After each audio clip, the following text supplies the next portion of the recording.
카레타 행성의 주민 여러분, 안녕하세요. 저는 새로운 식민지 건설을 위한 탐험대의 일원으로 지구라는 행성을 탐험했습니다.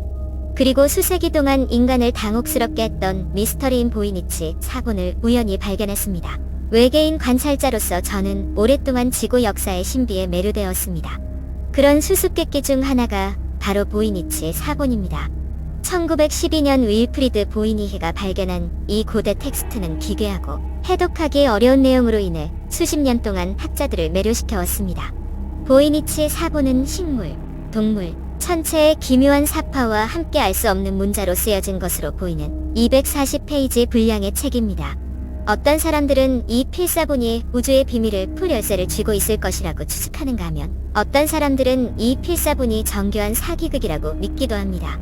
이 필사본을 해독하려는 수많은 시도에도 불구하고 그 내용은 오늘날까지도 미스터리로 남아 있습니다.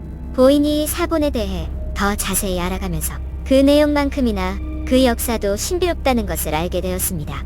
이 필사본은 15세기 초에 작성된 것으로 추정되지만 그 기원은 불분명합니다. 어떤 사람들은 연금술사나 약초학자의 작품이라고 추측하기도 하고 어떤 사람들은 알 수 없는 문명에서 만들어졌을 것이라고 믿기도 합니다.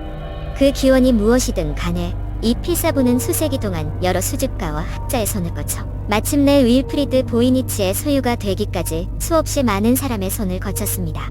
조사를 계속하면서 저는 원고의 복잡성에 놀라움을 금치 못했습니다. 텍스트는 아직 해독되지 않은 문자로 쓰여 있고 사파도 마찬가지로 수수께끼 같은 그림입니다. 어떤 사람들은 필사본에 묘사된 식물이 비밀을 풀 열쇠를 쥐고 있을 것이라고 추측하고 다른 사람들은 천문학적 기호가 단서를 제공할 수 있다고 믿습니다. 이 필사본을 해독하려는 수많은 시도에도 불구하고 아직 아무도 그 내용을 이해하지 못했습니다. 외계인 관찰자로서 저는 수수께끼의 보이니 사본을 연구해왔습니다.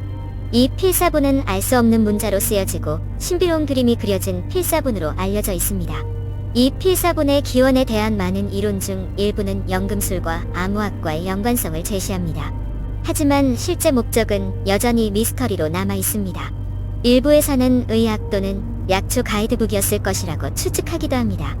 보이니치 사본의 진짜 목적이 무엇이든 오늘날까지도 지구인들의 호기심을 자극하고 당혹스럽게 하고 있습니다. 보이니치 원고를 자세히 분석하면서 여러 가지 흥미로운 세부 사항을 발견했습니다. 예를 들어 원고에 묘사된 식물 중 일부는 지구상에 존재하지 않는 것으로 보입니다. 또한 이 필사본의 언어는 알려진 지구상의 언어와 유사하지 않습니다. 이 문자의 기원과 목적을 둘러싼 다양한 이론 중 일부는 미지의 행성에서 멸종한 문명에 의해 만들어졌을 수 있다고 주장합니다. 보이니치 필사본은 지구인들의 수많은 시도에도 불구하고 아직 해독되지 않았다는 점이 흥미롭습니다. 일부에서는 이 필사본에 아직 해독되지 않은 코드나 암호가 포함되어 있을 수 있다고 주장합니다. 다른 사람들은 단순히 사기일 수 있다고 추측합니다. 많은 이론과 논란에도 불구하고 보이니 사본은 여전히 지구인들의 수수께끼와 관심을 사로잡는 매력적인 수수께끼로 남아 있습니다.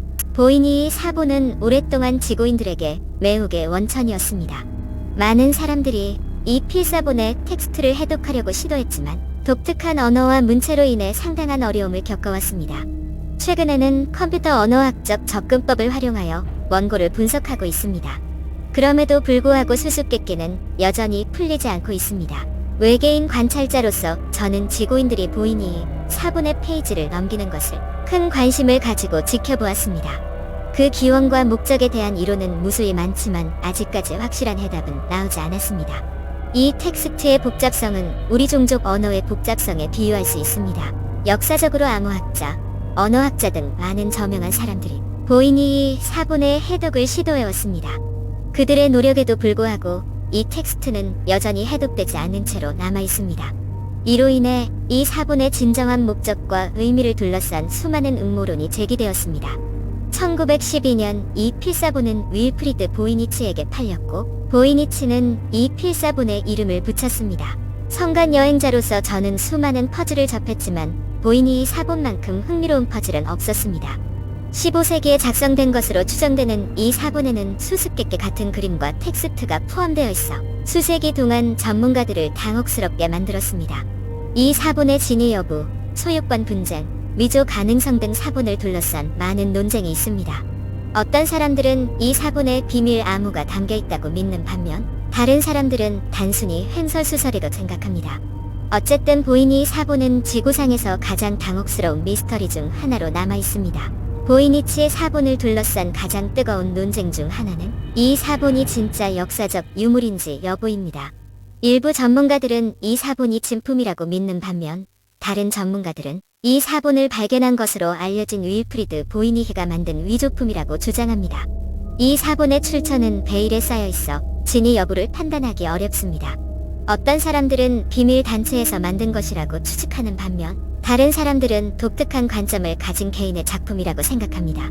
보이니히 필사본의 소유권 분쟁은 그 역사 내내 보이니히 필사본을 괴롭혀왔습니다. 소유주가 여러 차례 바뀌었고 현재 예일대학교의 베이네케 희귀 도서 및 필사본 도서관에 보관되어 있습니다. 그러나 일부 개인과 단체는 자신들이 이 사본의 정당한 소유자라고 주장하고 있습니다. 이러한 분쟁으로 인해 법적 다툼과 대중의 항의가 이어졌고 많은 사람들이 원고 전체를 공개할 것을 요구하고 있습니다. 보이니치 사본은 여전히 수수께끼로 남아있으며 외계인들은 그 기원과 목적에 대해 의아해하고 있습니다. 인간은 수세기 동안 그 비밀을 해독하기 위해 노력해왔지만 여전히 그 원고의 비밀은 풀리지 않고 있습니다. 제 이야기가 흥미로웠다면 지구라는 행성을 다시 방문할 수 있도록 좋아요와 구독을 잊지 마세요. 이 콘텐츠에서 버그를 발견하면 댓글로 알려주세요. 마지막으로 유튜브에서 저와 같은 다른 세계 방문자들의 더 놀라운 이야기를 찾아보세요. 안녕히 계세요.